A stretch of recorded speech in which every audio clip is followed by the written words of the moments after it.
Hello at welcome sa ating channel. As usual, bago tayo magtungo sa latest chapter ng manga, ay mag-recap nga muna tayo ng konti mula sa mga pangyayari sa last chapter. Sa last chapter nga, inasaksihan natin kung paano pinahirapan ni Black Maria si Sanji. Pero sandali nga lang yon, dahil sa biglangang dumating si Nico Robin para tulungan ang kawawang si Sanji. At bukod nga sa Sanji Black Maria moment, nakita rin natin yung kalagayan ni Momonosuke sa kamay ni Yamato. Actually hindi sa kamay kung hindi sa... Anyway, mapunta na nga tayo dito sa latest chapter, which is itong chapter 1006 at chapter 1007. Yes guys, dalawang chapter nga yung tatalakayin natin sa video na to, kaya umpisahan na natin kagad. Sa pag-uumpisa nga nitong chapter 1006 may kita natin dito si Bawang. Nasaksihan nga niya kung paano mismo nakatakas si Momonosuke at Yamato mula sa storeroom. At dito in-emphasize na nga sa atin ni Oda kung nasaan ba eksakto si Momonosuke at nasa likod lang pala siya ni Yamato. So mali pala yung iniisip natin. Sa kabilang banda naman ipinakita si Sanji. Dito narinig nga niya yung announcement na sinabi ni Bawang patungkol kay Momonosuke at medyo nagtaka nga siya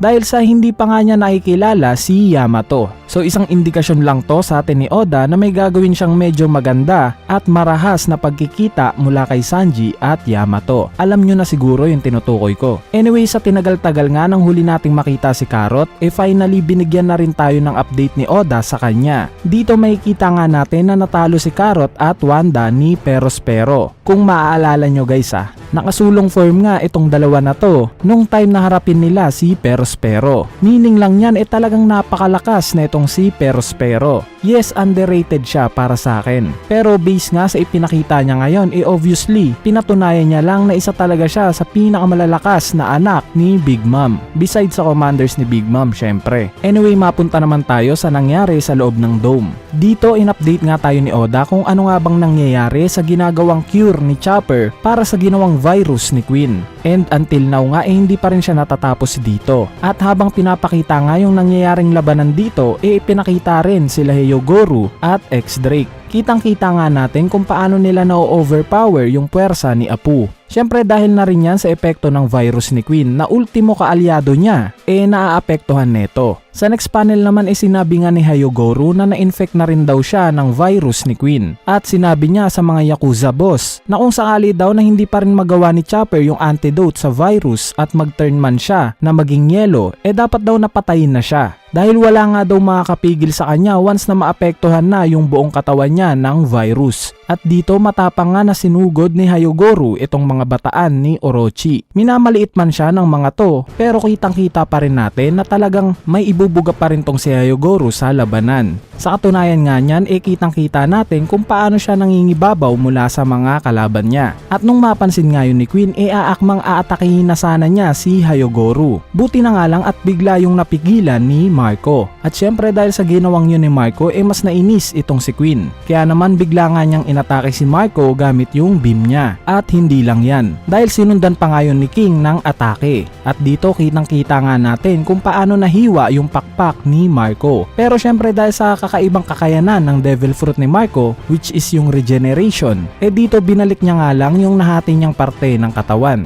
At syempre dahil rin sa atake ni King sa kanya mas naging seryoso na si Marco sa nangyayaring labanan. Kaya naman dito bigla siyang tumalon at inatake si King gamit yung ataking Bluebird. At hindi lang yan, dahil pagtapos nga ni Marco kay King bigla naman niyang sinipa si Queen. So dito malinaw lang na ine-emphasize sa atin ni Oda kung gaano talaga kalakas yung right hand man ng dating kinikilalang pinakamalakas na tao sa mundo, 'di ba? Anyway, binalik nga ulit tayo sa scene kung nasaan si Hyogoro. At dito nagpasya na nga siyang patayin ng mga Yakuza dahil sobrang kumalat na nga yung virus sa katawan niya. At dyan na nga nagtapos yung chapter 1006. Bali ngayon naman mapunta na kagad tayo dito sa chapter 1007. Sa pag-uumpisa nga ng chapter na to nakita natin yung naging resulta sa paglaban ni Hyogoro sa mga bataan ni Orochi. At syempre nanalo siya. Sa next panel naman dito tinuloy na yung nabiting panel sa last chapter kung saan hinihiling na ni Hyogoro na patayin siya ng mga Yakuza boss. Pero bago pa nga yan matuloy biglang hinarang yan ni Chopper. At finally natapos na nga rin yung ginagawa niyang antidote. At syempre dahil sa patuloy patuloy pa nga rin kumakalat yung virus sa iba't ibang nilalang sa dome, naisip ni Chopper na ipakalat ng mabilis itong antidote sa pamamagitan ng kanon. Nang sa ganun raw hindi na pa isa-isang i-injection na ni Chopper yung mga naapektuhan. Anyway, dahil nga sa talino ni Chopper sa field ng medisina, dito nagtataka si Queen kung bakit daw napakatalino netong animal na to. Kaya naman dito pinaliwanag nga ni Chopper na nakuha niya raw yung skill na to syempre dahil sa experience sa paglalakbay kasama yung Straw Hat Pirates. Nung marinig nga yun ni Queen nawalan siya ng pakialam dahil pati nga raw yung mga kasamahan niya gumaling rin daw. At dito in-emphasize nga ni Chopper na wala rin daw siyang pakialam dahil simula pa nga lang daw hindi na daw dapat ginagawang armas yung virus. Kaya shoutout sa China. Hindi, joke lang. Anyway, dahil nga sa kawalang hiyaan ni Queen sa mga pleasures dahil pati sila dinamay niya, mukhang bumabaliktad na nga tong mga to at kakampi na kila Chopper. Sa next panel naman finally, dahil malaya na nga si Chopper sa virus, dito gumamit na siya ng Rumble Ball. At dito muli na naman nating nakita yung monster point ni Chopper. At dahil sa kada segundong sinasabihan si Chopper ng Raccoon Dog, dito isinigaw niya nga na hindi daw siya Raccoon Dog, sabay sampal kay Queen. At dito makikita na naman natin yung typical na Oda joke, kung saan nakita nga natin yung mga joke time na itsura nila Marco, yung mga Yakuza at si X-Drake. Sa next panel naman ipinakita ulit sila Yamato. Dito nakita nga natin na sobrang stress si Momonosuke. Kaya naman bigla nga siyang nag-transform bilang dragon. Kung maaalala nyo guys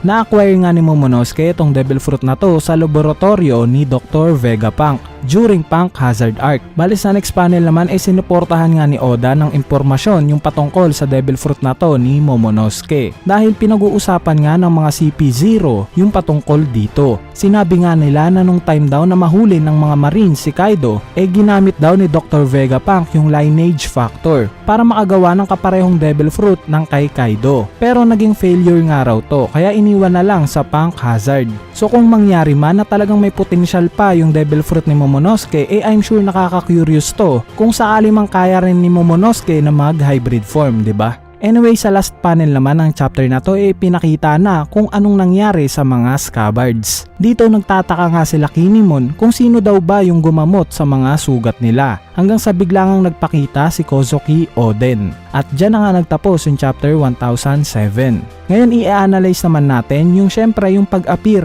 ni Oden sa huling panel. Bali bibigyan ko kayo ng idea kung paano nga ba to nangyari. Una nating pwedeng i-consider syempre yung appearance ni Bon Clay dito sa Wano. Since yung Devil Fruit niya nga may kakayanan na makapanggaya ng ibang nilalang. At isa pa dati rin namang may koneksyon itong Devil Fruit na to sa Wano. Pero kung matatandaan nyo guys kailangan nga munang mahawakan ni Bon Clay yung gagayahin niya bago mapagana itong Devil Fruit powers na to. At syempre dahil sa alam naman nating patay na si Oden malabong nakita o nahawakan man lang ni Bon Clay si Oden. So bali X na kagad itong possibility na si Bon Clay nga itong nagpakitang si Oden. Sa part naman ng possibility na drawing daw ni Kanjuro itong si Oden medyo highly doubted nga ako sa possibility na to. Since hanggang sa ngayon nga hindi pa rin natin alam kung talaga bang patay na si Kanjuro o hindi pa. Pero kung talagang ipipilit na drawing nga to ni Kanjuro pwede rin naman. Since bago nga mamatay si Kanjuro nasaksihan nating pinatay muna ni Kaido si Orochi. So possible na bumaliktad nga si Kanjuro sa puwersa ni Kaido at idinrawing si Oden. Pero para sa akin napakababa ng tsansa na to. Anyway, meron nga ring lumalabas na si Katarina Devon daw itong si Oden at ginaya lang daw si Oden. Again, uulitin ko guys hindi nga alam ni Katarina Devon kung ano bang itsura ni Oden. So medyo malabo para sa akin na si Katarina Devon nga itong nagpakitang si Oden. As for possibility naman na pag time travel daw nila Kozuki Toki at Oden papunta sa hinaharap medyo parang ang daming plot hole kung mangyari man to, 'di ba? Kasi kung tutuusin kung buhay pa talaga si Kozuki Toki yes, sobrang possible niyan. Since hindi naman natin aktual na nakita yung pagkamatay niya, 'di ba? Pero kung si Oden naman medyo malabo para sa akin. Since kung talagang bubuhayin nga ni Oda itong si Oden masisira nito yung character development ni Momonosuke. Since kung talagang ang buhay si Oden siya na ulit yung magiging shogun ng Wano, 'di ba? So para sa akin malabong si Oden talaga itong ipinakita sa atin ni Oda. Kumbaga para sa akin sinet lang ni Oda yung mga utak natin para talagang isipin natin na si Oden talaga to. Since sa chapter 1004 nga may pinakita si Oda na silhouette na pwedeng si Kozuki Toki yun. Kaya syempre paglipas ng ilang chapters at ipapakita niya na si Oden, malamang talagang iisipin nating buhay pa si Oden. At ginamit nga ni Toki yung Devil Fruit powers niya. Anyway, para sa akin, itong imahe na to ni Oden, malakas yung kutob ko na pwedeng ito si Onimaru. Kung matatandaan nyo, diba kaya ngang makapag-transform into human netong si Onimaru. So possible na siya nga to. At yung nagpagaling naman sa mga scabards pwedeng ito si Hiyori. Sa tingin ko lang naman yan. Anyway, dito na nga nagtatapos itong chapter review natin patungkol sa chapter 1006 at chapter 1007. Hindi ko na gaanong hinimay itong mga chapters na to since medyo late na nga ako gumawa ng video. By the way, sa next chapter na ilalabas, asahan yung mas ipapaliwanag ko ng gusto yung mangyayari doon. So yun lang.